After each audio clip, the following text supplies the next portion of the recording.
Yeah, so that really opened my eyes to the whole world of publishing. And some of my friends got traditional deals at the time. And so I got a really close look at the difference between what I was experiencing, what they were going through. And little bit, but bit by bit, it kind of opened my eyes to the opportunity and the need for a company like Book Launchers, which helps people that were like me, subject matter experts that want to publish a nonfiction book, do it as good or better than a traditionally published book, but build that marketing in from day one so that it's set up for a better chance of success.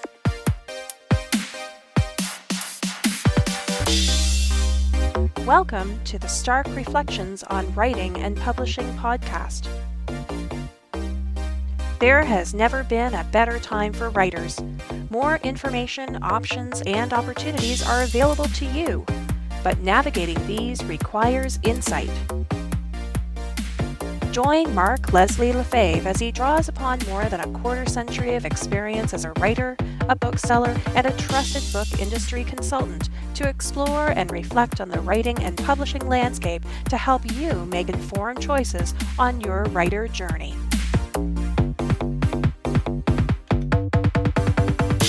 Hello, Reflectives, and welcome to episode 201 of the Stark Reflections podcast. This is your host, Mark Leslie Lefebvre, and I'm still riding high on 200 episodes.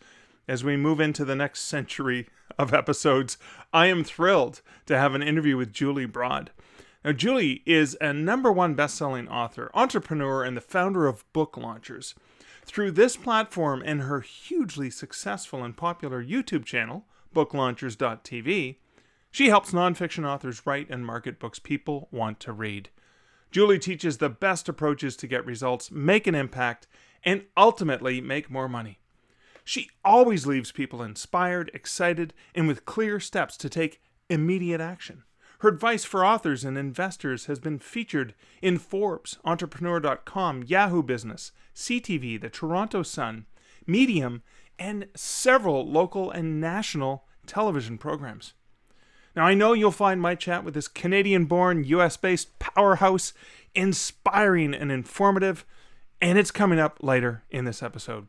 First, I'm going to share a word from this episode's sponsor, as well as some recent comments. This episode is sponsored by Findaway Voices. Now, Findaway Voices is a company I love working with. And I'm going to pause in this ad read to talk about a comment that was sent to me from Adriel, one of my listeners. Hey, Adriel, thank you so much for sending that. Sending me that comment really meant a lot to me, and I wanted to explain. So Adriel commented on the fact that my ad reads for Findaway Voices are unique. I don't go off of a specific script. Sure, I repeat some of the same information in every ad read, but they're unique and they're non-scripted because what I want to share with you listeners is I want to share my own personal experience of companies and services that I think are hugely valuable for authors. And Adriel, I'm so glad you appreciate that I do ad hoc ad reads. And it's funny because when I asked Will Degas from Findaway Voices, when he first offered to sponsor the podcast, I said, send me a script. And if you remember in the early days, early episodes, I actually did tongue twisters. I'm going to just play a quick clip from one of those tongue twisters. All right, here is this episode's tongue twister. Amidst the mists and fiercest frost, with barest wrists and stoutest boasts, he thrusts his fish against the posts, and still he... Okay, I can't do it. All right. He thrusts his fists against the posts and still insists he sees the ghosts. Wow. It seems so much easier when you hear Bill say it or you read it in the Stephen King novel. Now, the last two lines of this poem are used effectively in the original novel by King. It's used quite a bit, and it's a powerful tool against Pennywise the Clown. Now, the latest movie adaptation only uses it in a few brief scenes, but many folks have heard he thrusts his fists against the posts and still insists he sees the ghosts. Now, this is a phrase that's stuck with me since having first read it when I was a teenager. Those were a lot of fun. And I think the reason Will wanted me to do tongue twisters is, again, he didn't want a plain, boring ad read. He wanted something fun and spontaneous. And the tongue twisters is a good reminder of, professional narrators versus me in terms of the tongue twisters. So I had a lot of fun with it, but I did get some comments from listeners. Enough comments that I felt that's probably representative of enough people that are annoyed by the tongue twister segment. I even created music for that tongue twister segment. Do you remember that if you're a long-time listener? Twisted by the twisted by the twisted by the fool, twisted by the fool, twisted by the fool. Such a fool. But in any case, I stopped doing the tongue twisters, just went back to the ad hoc ad read. So Adriel, thanks so much for that. I love working with Findaway Voices. I love making sure that my audiobooks are out to a global market of more than 43 retailers and libraries. And I'm always thrilled to discover that my books are available places that I didn't even, wasn't even aware of. That's always a fun thing. I've done some promotions. I've seen some sales through Chirp, for example, which is owned by BookBub, and you can only get into Chirp through Findaway Voices. One of the other things I love about Findaway Voices is I can control my price at pretty much 98% of all the platforms out there. So with Findaway Voices as an author, you are in control. I constantly leverage audiobook coupons and all kinds of different promotional opportunities that are available exclusively through Findaway Voices. Recently participated in a Nook audiobook promotion, which again, I had through Findaway Voices. So there's so many options. There's so much flexibility. They're an amazing company to work with, whether you are looking for a narrator to work with or whether you have your own files. And if you want to see how you can leverage Findaway Voices for your audiobook experience as an author, you can check them out over at starkreflections.ca/Findaway. And now some comments from recent episodes. So recent comments over on Twitter. Edwin Downward, who's at Edwin Downward on Twitter, said, "Wow, 200 episodes of Stark Reflections with Mark Leslie. I discovered this podcast less than 6 months ago and continue to get something out of each show." Edwin, thank you so much. I appreciate your public comments over on Twitter. Appreciate that you listened to the show. You joined 6 months ago. Welcome still. I'm glad you're getting something out of the shows. Thank you so much for sharing that. I appreciate that. I had some comments on episode 197, which was Rambling Reflections from the Darkness Within. That's where I was just talking about the depression and some of the struggles I was having. I should note that Darkness Within was a bit of a play on words because it's the name of a small press magazine I had a horror story published in, and I purposely was playing on that because it really did feel like the darkness within. I was struggling with that thing that was inside. But in any case, here's some comments from that episode. Connor Whiteley, who is at The Global Author on Twitter, said, "Always happy to listen to Mark Leslie ramble. Hope you feel better now, and I think you've helped a lot of authors. I know when I feel occasionally down, podcasting helps me. It's like talking to 60-plus friends." Thank you so much, Connor. It is true. The podcasting, the sharing, there's something about that creative energy and knowing that you're putting something out there that could potentially help other people that can actually be uplifting. Because it's a reminder, because you're sharing, know that you're not alone. And I know I'm not alone because I had so many people reach out to me about that episode. So thank you guys so much. Now, Maddie Dalrymple, who's at the Indie Author on Twitter, said, "I greatly admire Mark Leslie Lefebvre's latest episode of the Stark Reflections on Writing and Publishing podcast, a brave, thoughtful, and thought-provoking real-time experience of a person facing the darkness within. Listen through to the end." Thank you so much, Maddie. Appreciate that. Appreciate that you reminded people to stay through to the end as I kind of worked my way through that struggle. Almost like a light at the end of that tunnel. Maddie also shared separately a really cool short video that she posted on Twitter sporting a red Stark t-shirt that was created by Bibliofic Designs based on actual feedback from a fan who was interested in the Stark logo. So Avery of Bibliofic Designs created that. And now Maddie is rocking this shirt in that video. Thank you so much, Maddie. It's a great video. And thanks as always for your ongoing support as a listener, commenter and a patron of the podcast. Now, another listener and patron, Stanley B. Trice, messaged me via Patreon. And within the message, he sent me a really great message, which I appreciate. But within that message, he said, "Hurrah that you talked yourself into better. I think it was a great idea to post this podcast." So thank you so much, Stanley. And thank you to everyone I mentioned previously, and to so many of the other people who reached out and commented on that episode, recognizing that I'm not alone. I'll go through this, and there are the highs and lows of the creative life. And so thank you guys so much. You can leave comments for me over at Mark Leslie over on Twitter. You can also leave comments for any episode over at starkreflections.ca. And thank you guys so much. Sometimes it's those comments and the reminders that people are actually reflecting on the things that I'm reflecting on. And knowing that that's making a difference for you is really helpful to me. But that's it for comments. Let's move on to personal update. So, among other things, I was honored to return as a guest on the Unstoppable Authors podcast. For episode 100, I was alongside Sasha Black, Daniel Wilcox, Meg Cowley, T.L. Clark, Nathan Scammell, and Steve McHugh, as we helped Holly and Angeline usher in 100 episodes. So congratulations to Holly and Angeline. And it was such an honor to be hanging out with so many cool authors as we basically discussed sustaining long-term author career. Great episode. There'll be a link to that in the show notes. And a reminder to you, as announced in episode 200, there's an opportunity for free tickets to Author Bootcamp. So thank you for being a listener or listener and patron of the Stark Reflections podcast. So in celebration, I'm giving tickets back. So you have a chance to win one of several full-day virtual workshop. And this is valued at over $250 US. It comes complete with tools, resources, and action steps to plan for your author success. This Author Bootcamp takes place August 16th, 2021 from 9 a.m. to 4:30 p.m. Mountain Time. MDT. This is with myself and business coach James Kateman.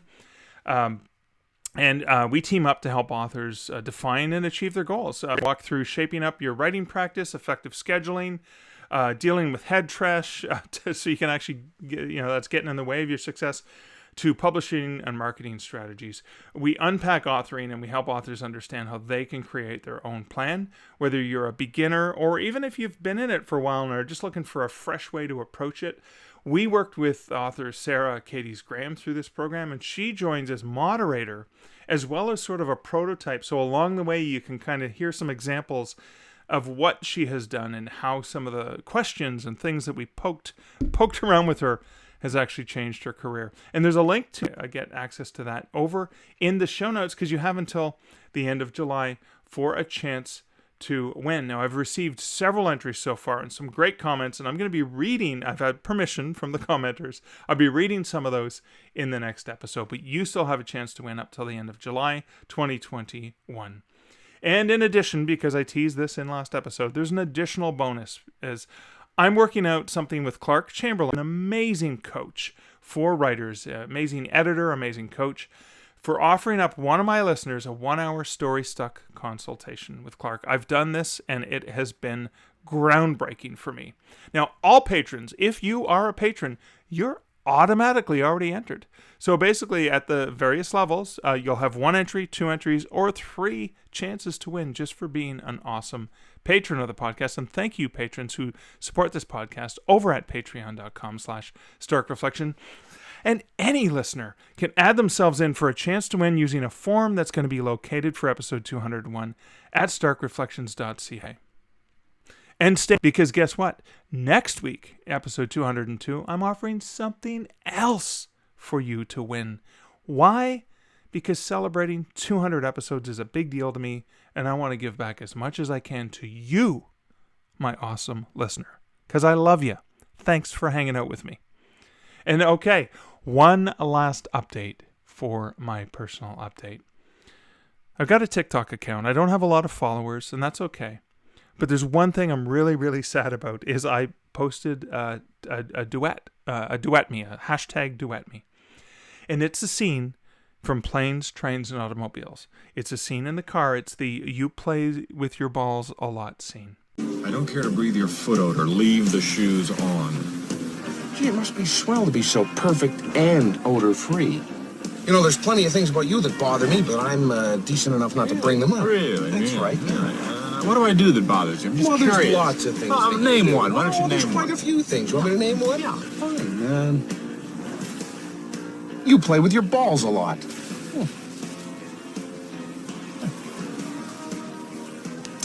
I do not play with my balls.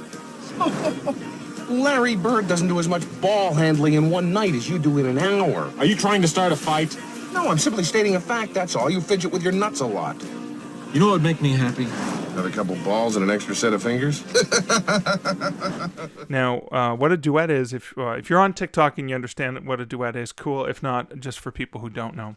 What it is you post a scene potentially with dialogue from a movie or TV show or whatever, and you lip sync to one of the roles, and then someone comes along, and the duet is they have the opportunity to have a parallel video that's positioned right beside yours, and you have the dialogue with them, at least the lip sync dialogue. So I'm playing the straight man. I play Steve Martin's Neil Page, and you get to be the funny person with all the funny lines. You get to be John Candy's Del Griffith. And so I pushed this out several weeks back, and nobody has duetted with me. I just really want to play around. I've done some duets with some other people, and it's been fun. And I thought, well, this is cool. It's like one of the best movies of all time. Won't somebody please duet with me? So if you're on TikTok, come on, go check it out. There'll be a link to it over in the show notes. Well, that's it for the silliness and the intro for this episode. Why don't we get right into this fascinating conversation with Julie Broad of Book Launchers.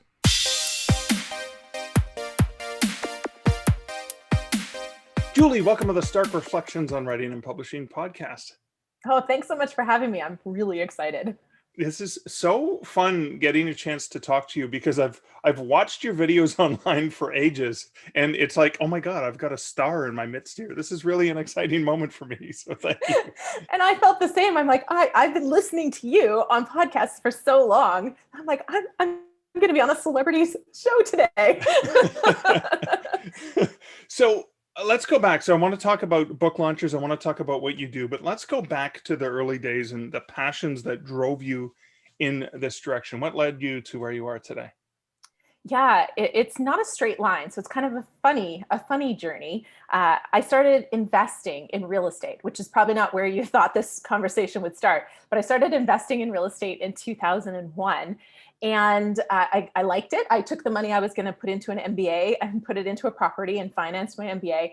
And I convinced my boyfriend at the time to join me, and we just started buying properties. And we ended up, not having any more money to do it. So we took these get rich quick real estate courses. We did all these other people's money deals in Niagara Falls and, places that you would know, and Toronto and all these places, and learned a lot. And then as kind of time went by and the investing kept happening, friends and family wanted to hear about all of these mishaps because we had a lot. And so I started a newsletter and started to build a platform. And fast forward to 2011, and some publishers approached me. And they basically were interested in a book. And I was like, great, like I've always wanted to write a book, and I have these book ideas. And I told them about the book idea, and basically the universal answer was, nah, like general real estate books, that's been done. Right. But Wiley actually stopped and said, no, though, we have an idea. We'll give it to you. We'd like you to write a book. And so we went back and forth and created a book proposal together. Took about 3 months of back and forth. And at the end, I was certain I was getting a book deal. They gave me the idea. We built the proposal together, but they sent me an email and said, the marketing department doesn't think you have a strong enough platform to sell books. So first my idea sucked, and now I didn't, have marketing prowess. So wow. They crushed my ego, but I went back to that original book idea, and my husband, he just kept saying, well, you could self-publish. And I kept going, but that's not a real book. Like self-publishing isn't a real book. Yeah.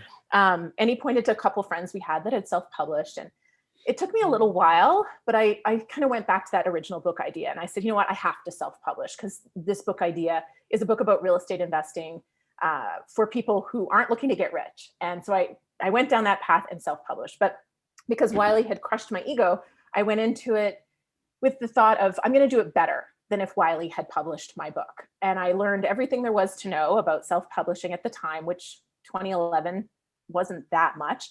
And I ended up Right. self-publishing that book idea, and I took it to #1 on Amazon in Canada. So ahead of Dan Brown, ahead of Wow. Game of Thrones as a print book.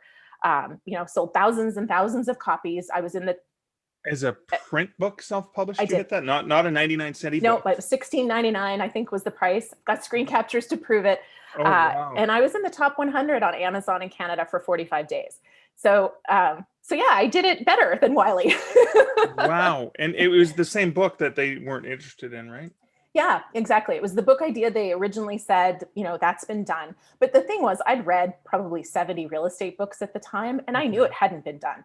And I also knew that there was a need for this kind of a book. And I didn't write it for me. I wrote it for the reader, which allowed me to really disclose the things that people needed to hear without, in some ways I was more worried it would damage my business at the time than anything, because I was an investor and we had other people's capital that we were using to invest. But I just wrote it to really help investors and realtors and mortgage brokers. And there's Canadian Real Estate Wealth magazine. They all got behind my book. Right. And pushed it. And that's what got it to #1. And some luck. I mean, really, there was no other major books that I was competing with for it to hit, when it hit #1. But yeah, so that really opened my eyes to the whole world of publishing. And some of my friends got traditional deals at the time. And so I got a really close look at the difference between what I was experiencing, what they were going through. And little bit by bit, it kind of opened my eyes to the opportunity and the need for a company like Book Launchers, which helps people that were like me, subject matter experts that want to publish a nonfiction book, do it as good or better than a traditionally published book, but build that marketing in from day one so that it's set up for a better chance of success. Wow. So a couple things, because Yeah. listeners are probably curious. What was the title of the book? Is it Oh, still available? yeah, More Than Cash Flow. And yes, it's still available. It still sells quite well in Canada. I still get emails from realtors saying it's what they give their clients who say they want to invest in real estate. Awesome. And then how did you do it? Because this was early days. Mhm. In 2011, there weren't as many opportunities available. I mean, there were probably way more sharks and pirates and all the scam artists in the Yep. industry out there.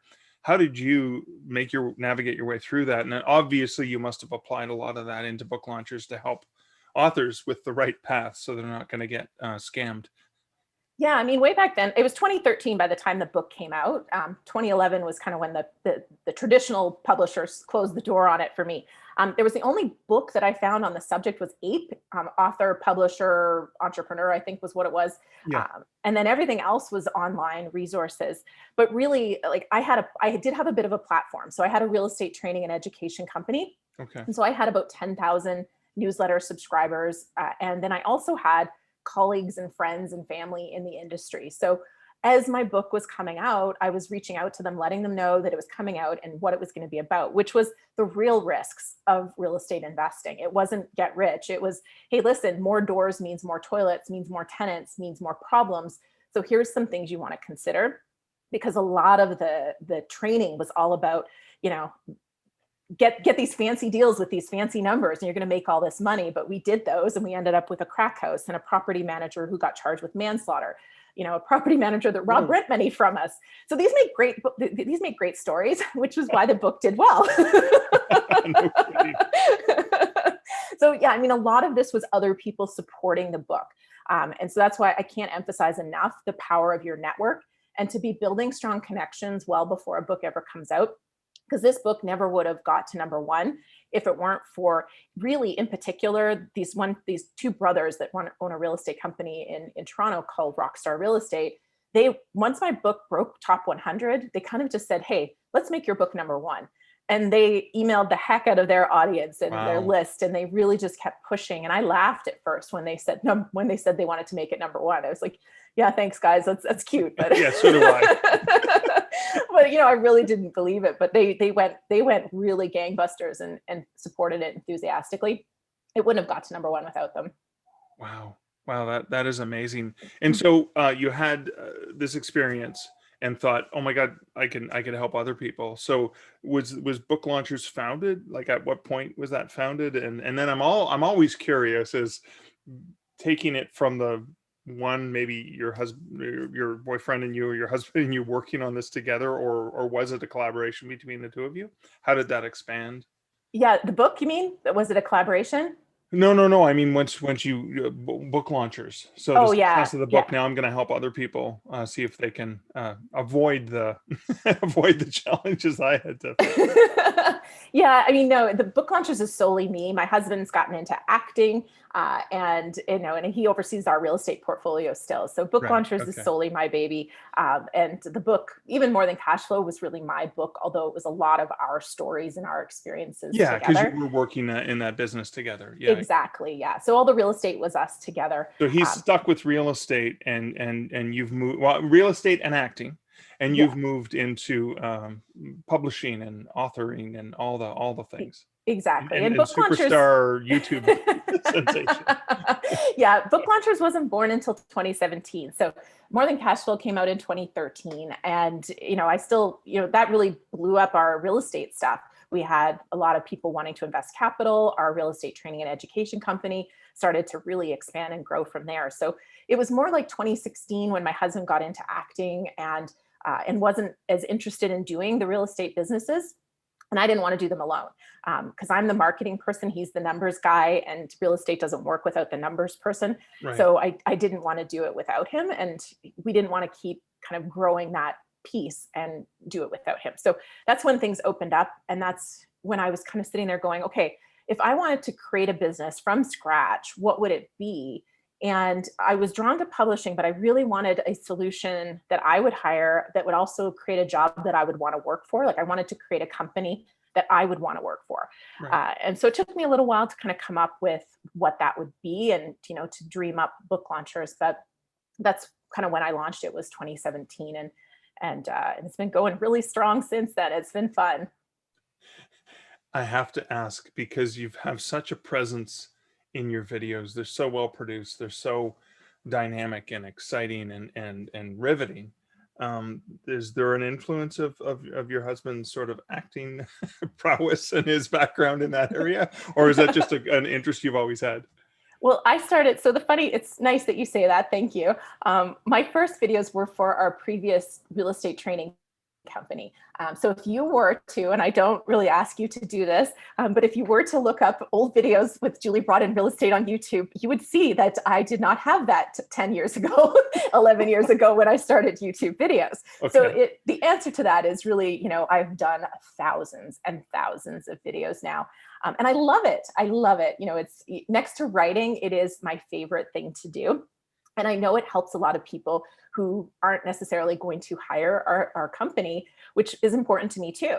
So, it's all that giving back, but also sharing the knowledge, because I believe there's so many people with great stories that should write great books that will choose different ways to do it. But I also want to help them avoid the scammers, because there's some tremendous scams and predatory practices in the publishing industry. So I'm very passionate about helping people navigate that and make the best choices.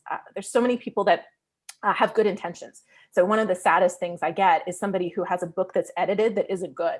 And they've done the right thing in hiring editors, but they hired a copy editor when they really needed developmental editing. Right. And they just didn't know. So, that passion is really me trying to help people and want to help people, but also, lots of experience doing videos and knowing that you need to entertain while you educate so that you can have an impact. Yeah. Well, I love that, because there's so many videos that you have that are helpful, tutorial, walkthrough, explain things. So it's all free content, which is, again, it's great content marketing, obviously, as publishing author people, we know this. But then please explain, when somebody hires book launchers, what are the various things that you can do? Because you can kind of take an author, specifically you talked about like a subject matter expert, and you can say, okay, you've got your idea, you've got your book or whatever. At what point can they hire you? Can they hire you when the book's done? They hire you when they're thinking that they might want to write a book? How does that work?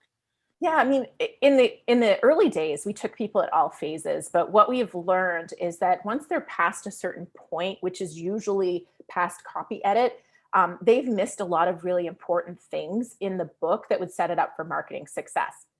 And so a big thing that we do that makes us very different is we're there with you when we're marketing. So, as much as you keep all rights and royalties and are fully independent, every month we're running Amazon ads, we're pitching you for speaking, we're pitching you for podcasts, live events. There's a whole bunch of things that Right. we're doing on the back end. So we won't succeed. And so it doesn't look good on us if you're paying us for service and we're not hitting the mark, but we're not hitting the mark because of things that should have been in the book early. And so what we find is a lot of people fall in love with the title that is not going to be a good title. They haven't done work on their table of contents. And the table of contents, a lot of people don't spend enough time on table of contents, but if you have a great table of contents, that lands you speaking gigs, that gets you media attention. Those chapter titles, as little salespeople, they're tremendously powerful. And the number of people that have Finding Your Why, Introduction, and Conclusion as chapter titles, I can't even tell you.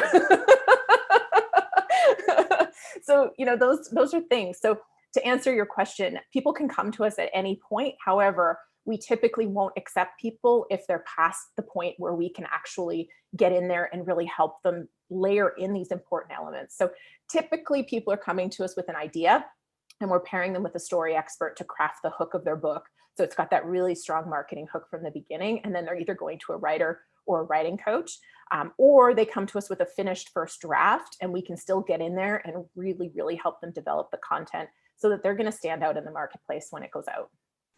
Wow, that is quite a bit.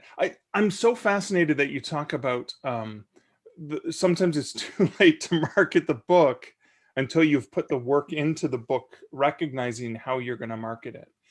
And I'm trying to remember, it could have been one of your videos where you shared about the table of contents and just how important. How does that table of contents speak towards potential speaking opportunities? Yeah. So in my own personal experience, I wrote a second book called The New Brand You, which I can tell you is a really bad title because nobody ever gets it right, which is a learning lesson that I make sure none of my clients ever make that mistake. But that aside, I had a chapter in there called You Are Who Google Says You Are. And that chapter, without me even trying, generated speaking engagements because people got a copy of my book. Sounds and like a TED Talk. Right? They call me up and they said, my company needs you to come in and teach a workshop on You Are Who Google Says You Are. And I went to quite a few real estate association meetings too, where they bought books for everybody in their audience. And, I got to teach them about You Are Who Google Says You Are. So that chapter title did a ton of work for me without me doing anything. And we've seen this with clients too. When we send their book out for media engagements or speaking opportunities, we get called back and they say, can they talk about this chapter? And so that's why I say it's so important and yet so overlooked by most people. And it's something I emphasize a lot. It needs to create curiosity and sell a benefit or do both. And if it doesn't, keep brainstorming. So does that mean then that let's say there's a professional speaker who has a book on a topic that they're expert in and it's already been published and they want to look at book launchers to maybe relaunch? Is that something that you actually do on a case-by-case basis to see, can we actually work with you? Are there things we can work with? Like, do you actually have to turn people down because you're like, ooh, unless we rewrite this and rebrand this book, I don't think we're going to be able to help you? Is that a thing that happens? Yeah, I mean, we work with less than 10% of the people that approach us because it's so important to us that they're succeeding at the end. Right. And I mean, you know how hard book marketing is. So even when we do everything right, sometimes things just don't quite work. And so we really want to set us and our clients up for the best chance of success. So yeah, if we're going to relaunch and people are open to content changes and, it's going to be a real new addition, Right. then we absolutely can work with somebody and that makes sense. But if somebody just wants to relaunch and, put a new cover on the same book and their book didn't sell in the first place, I mean, sometimes the cover is the problem, but Right. not, usually it's deeper. So I want to go back to something that you said, which I think is important. When somebody's working with you, it's not like you're taking it and you're doing the publishing and stuff. You're actually guiding the author through the process and they're still in full control. You're just their support system to make sure it's the best possible product that can be marketed in the best way. Is that? Yeah, we're service. So we're full service. And so it's not the same as coaching per se. We have coaches that are writing coaches, But, we have the team of editors. So we have the developmental editors, the copy editors, the proofreaders, the cover designers, the layout people. We have market researchers who do the competitive keyword pricing analysis. And then we have a team of people who will pitch them. So we have that team, and then they have a concierge that kind of guides them through the whole thing. But at the end of the day, I always tell people, we're going to tell you exactly what we recommend and why, but it's your decision. And so if you tell us this is the cover I'm going with, even though we're telling you we recommend a different choice, we then rally behind them because they're the CEO of their book and it's their final decision. And then after, when it's proven that it should have been the other cover, we'll go back and fix it. Fair enough. Which has happened quite a few times now. And I have clients that have done videos that have said, book launchers told me this cover wasn't going to sell, but this was my choice. So I did it. When it didn't sell, we changed it. And now look what's happened. That's funny. So how much time do you spend in that virtual studio where you're putting together your videos? And they're very, I was going to say multi-layered. Like there's the editing, there's obviously, there must be the script writing initially, there's the editing, there's the sound, there's the visuals, there's so much going on. It feels when I watch a video that there's this giant team of producer, director, stage manager, props. Like, is that all an illusion? Is it really just Julie pulling a bunch of strings in the background like the Wizard of Oz, or do you have a team? I dream of like walking into a studio with a big team. But no, it's my husband, especially with COVID. I mean, thank goodness we had a light kind of team approach to this, because with COVID, I mean, I don't know what I would have done. As it was, we had to set up a home studio versus renting a studio. So but you did have a studio. We were renting. I mean, we were in LA. There's studios in everybody's house. I've heard LA has at least a couple studios. There's so many studios. So yeah, we were renting a green screen studio in LA because the sound quality was better and the lighting was really good. So it set things up for better chance of success. But yeah, the scripting and the research and the thought that goes into the video is intense. Probably 5 hours per video. Previously, there's somebody on my team now that actually writes a lot of the video preliminary content for me, and then I go through, they do all the research on some of them. Right. So it's more of a team effort to help speed up that process. But then from there in the studio, it's my husband and I, and he often does some of the outtakes with me, comes up with some of the creative kind of extras that we do. And then I have a phenomenal video editor, and he does the color correction, the sound. He adds a lot of the humor. He has one other person on his team. And I went through 5 editors to find the style that I wanted. And then I pay this one dearly. I mean, people ask me for referrals and they go, that's how much you pay him. I'm like, but he does the work of many. So he's phenomenal. Oh, that's fantastic. I mean, I remember there was a video where I was shocked to see that you had been reviewing my book, Killing It, on Kobo. And I went, oh my God, I've made it. How did you find this one? I found it had no marketing. No, but it was kind of like, but it's one of those things like, oh my God, someone with an actual production quality is actually doing something with it. That's funny. So how important then is that visual medium, the YouTube and videos and that content for your business and your brand? I mean, for me, it's been vital. We're launching into a space where we have a lot of competitors, and arguably you're competing with everybody who offers any service in this space at all. And it's really helped me build relationships with people and build trust with people too. So a lot of our clients have watched 20 videos before they talk to us, and say they already understand our approach. But it's also been really, for all the authors listening, it's helped me sell books because I have a new book out, Self-Publish and Succeed. And I built my entire book army was solely of my YouTube. I call them my YouTube besties. So I have a core group of probably 50 to 60 people who comment on almost every video that comes out. Right. And so those are my YouTube besties, and they were my book army. They were my early reviewers. They were the people spreading the word. And that's really important for authors. And that relationship was just built, like they'll probably never become, some of them become book launchers clients, but many of them don't, but they're supporters and they become friends. And so that's a thing that, because it's interactive, right? You can comment back and you can do lives and things like that. It's my favorite medium for that, because you can build relationships with people that are useful for them, but also, valuable to you. Is that because when they see you and they hear your voice, they feel, even if they've never met you, oh yeah, that's Julie. She's like, it's like the buddy I go out for coffee with or whatever. Is that that's the kind of feeling that they end up with? Yeah. And I mean, a perfect example, I'm in a hotel in Las Vegas right now and, looking for homes. And I was sitting If in the there's anyone lobby. out there, Yeah, right. That needs to sell a house.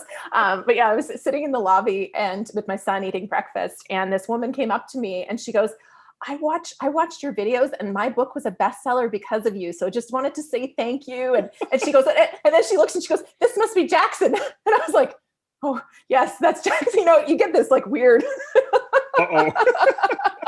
And I'm like, yeah, that's my son Jackson, because Jackson's made an appearance on some of the videos. So yeah, so that's the feeling, and I love it because people come up to you and they say things like that. It's rare that that's happened like randomly in my life, but yeah, it is.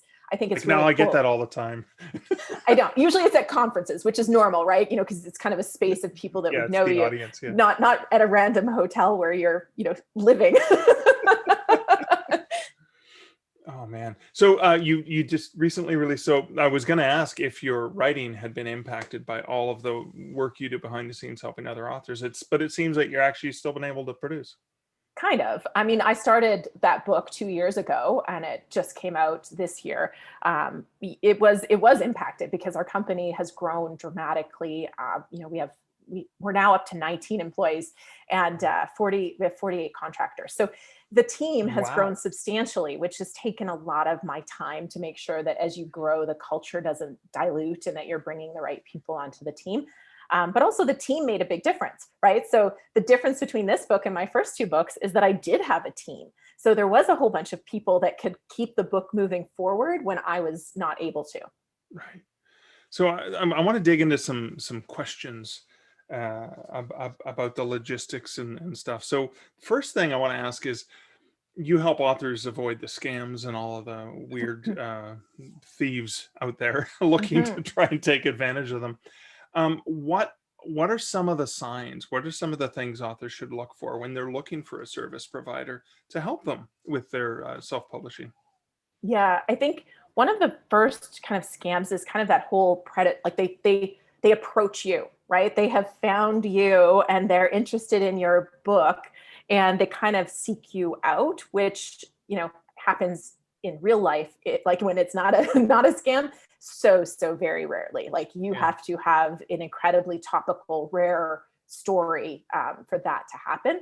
So that's usually one of the first things is as much as you want to believe you were chosen, that's actually them kind of coming after you. So that's one of them. The other big thing is just to make sure that you're reading that contract carefully and that that it's in your favor. Because most of those contracts are just protecting that company and they do nothing for the author. So that's kind of the other thing, is to kind of read through that contract very carefully and watch out for that.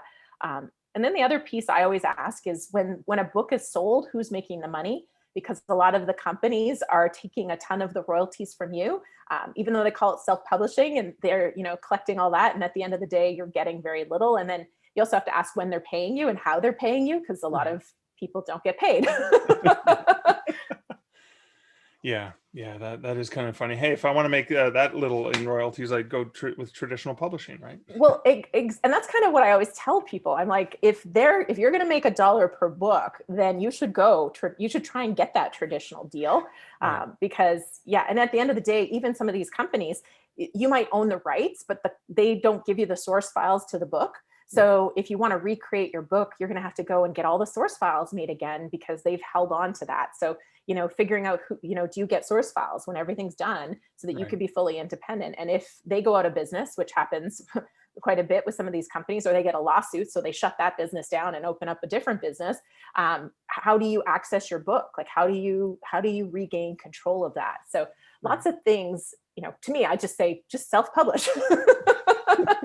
But So, what's a question that you wish that potential clients would actually ask you, but they never think to ask you about? Somebody's like, "Oh, did you consider this?" it really depends on people's situations, but I think it's not necessarily a question, but it's just mentally preparing for marketing being harder than writing. Because so many people think once the book is written, that's the hard part, and it's, all downhill from there. And the reality is that marketing to me is harder than writing for the most part, because a lot of people write a book and now they're scared to put themselves out there. They're scared to say, hey, I wrote this book, will you review it? And getting reviews is the most important thing in your author business, and it's also the hardest. You're going to ask 10 people, and 4 might say they'll do it, and then 1 actually does. So it's really, really hard, and yet it's the vital piece. So You really have to mentally prepare yourself for that part and expect it to be harder, but also to expect people to surprise you. So, and surprise you in the good way. So there's going to be the people that you thought would support you that don't, but then there's going to be the people who you never ever thought would be tremendous supporters who step forward. And, like I said, Nick and Tom of Rockstar are the reason. There was lots of other people that helped my book, but, they were the ones that championed that book to #1, which, we're friends, but we're not like, lifelong besties where you would have expected that they were your #1 supporters. So there can be some tremendous surprises. So I think you got to go into it open-minded, but also just prepared to do something every single day and just keep asking for reviews forever. Resign yourself to that fact. From now until the end of time, you're going to ask for reviews. Fair enough. What are you most looking forward to based on trends that you've seen in the industry in the last couple of years? Oh goodness. I love the AI trend, particularly for translation. I've actually read a couple books that were written completely by AI, and it's freaky how kind of good they are. So that's a whole interesting, good in a weird way. But I am excited about AI for translation, because this is a piece that opens up so many doors for folks in this space. So that part I love. Audiobooks, I love audiobooks. I look forward to the day when it's more cost effective for all authors to create a high quality audiobook, because to me, the ROI on audiobooks is so hard. If you're, trying to make it to ACX standards and have it be a really high quality audiobook, it costs a lot. So I look forward to that. You can see that will come down in cost over time, and some other pieces like that. But and I'm pumped that traditional is also, I like traditional publishers out there in the market, but I love that self-publishing is just as good, or in many cases better than traditional. And the bookstore distribution is a viable option for self-published authors that want it, and it's becoming more local. So yeah, I'm basically pumped about all of it. Awesome. There's so much good coming forward. That is awesome. I love that optimism. Always looking for the positives. So thank you so much for your time. Can you please let my listeners know where they can find out more about you, about book launchers, about your books? Yeah, absolutely. So, booklaunchers.tv is the YouTube channel that we've been talking about. That's where I hang out. So if you want to ask me questions, that's where to go. If you want to learn more about the company, booklaunchers.com, and there's links on there that get you to the books and to connect with us and our services and everything. Awesome. Julie, thanks again for spending the time with me today. Oh, my pleasure. Thank you so much. There's so many things to reflect on in relation to the chat I just had with Julie. And one of them is the fact that the company she runs, they don't just take on any clients because they want to make sure they can actually help their clients.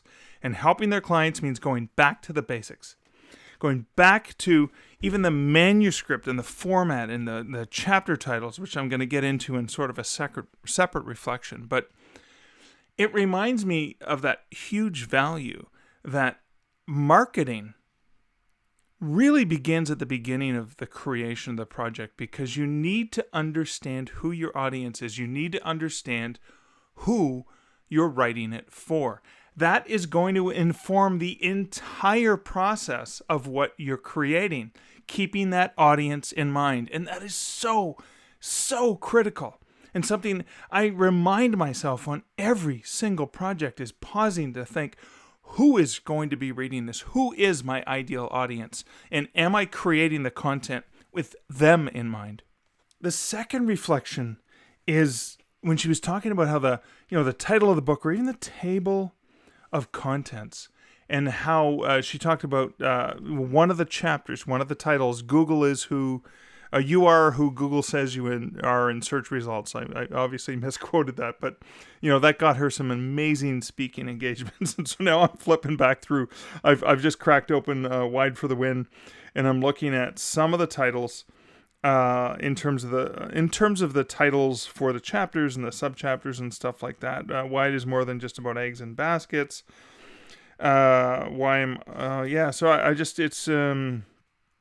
You've been wide and you're not selling. So again, I never really looked at that. I remember, I think it was David Chilton, who's the author of The Wealthy Barber, actually lives in my neighborhood here in well, not my neighborhood. He lives in a much richer neighborhood of Waterloo. He lives in the vicinity of where I live in Waterloo, Ontario. But he talks about that in one of the online courses from him that I have taken, which is quite stunning. He self-published The Wealthy Barber years and years ago, and it was a perennial bestseller. When I was a bookseller for almost my entire career, when I was working in bricks and mortar bookshops, The Wealthy Barber was what we would call a core title. It meant it was a book you could walk into almost any store across Canada and find it in any single bookstore because it was that high in demand. There are certain titles like that. I think The 7 Habits of Highly Effective People, Julia Cameron's The Artist's Way. Those are some of those core titles. But anyways, The Wealthy Barber was one of those. But that was a self-published book by David Chilton. And he's a brilliant business person. But he talks about that value and the importance of the table on contents because, again, his online course is very much geared towards helping nonfiction authors as well. But I love that Julie works with authors and pauses to help them understand the title. I remember, if you're a fan, you're most notably a fan of Joanna Penn of The Creative Pen, and she talks about that with her first nonfiction book on work, on careers, and how she changed the title to more effectively capture keyword searches, but also effectively capture the mind, the heart, the spirit of what people are looking for. And so that's something I'm going to be doing. I am working on a book, Publishing Pitfalls for Authors, and I'm going to very consciously take a look at the chapter titles and not just lay them out for what the chapter title is, but maybe lay them out in terms of thinking of search engine optimization, or SEO for short for. Anyways, those are just two of the reflections of this fascinating conversation with Julie. There are links, of course, to booklaunchers.tv. I highly encourage you to go check out those videos. I'm a huge fan of Julie. So glad that I got to have her on the podcast, and so glad I got to learn directly from her, and hopefully you found something to learn and something to reflect on. Thank you for listening to the Stark Reflections podcast. This has been episode 201.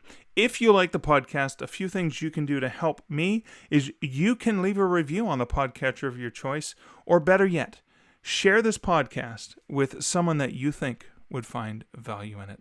That way you're kind of paying it forward, you're helping me, and you're helping that writer that you want to help inspire and help them become a little bit more reflective.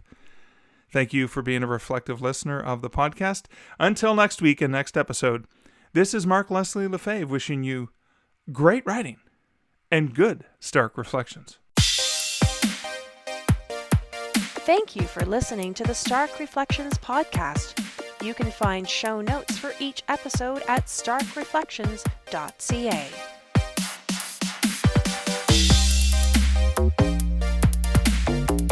The music for this podcast, Laser Groove, was composed and produced by Kevin MacLeod. Check out more of Kevin's great music at incomptech.com.